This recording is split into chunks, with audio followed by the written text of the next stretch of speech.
Labākais laiks, lai atbrīvotos no smēķēšanas ieraduma, bez šaubām ir Ramadāns. Kāpēc?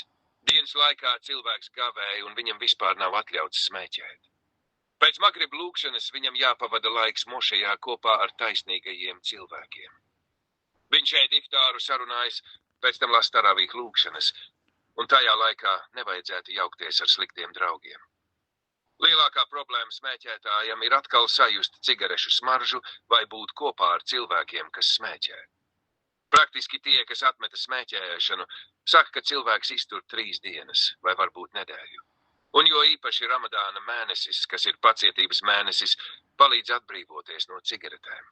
Mēnesis ilgs 30 dienas, lieliska iespēja atmest. Tieši tagad Ramadāna laikā ir lieliska iespēja atmest cigaretes, narkotikas un alkoholu. Šis mēnesis piepildīts ar labestību, cilvēks pacietīgi pārvar gavēnu un stiprina savu garīgo spēku.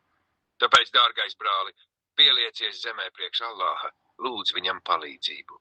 Ak, Allah, es esmu tavs vājais kalps, man vajadzīga tava palīdzība, palīdz man atbrīvoties no šī grēka.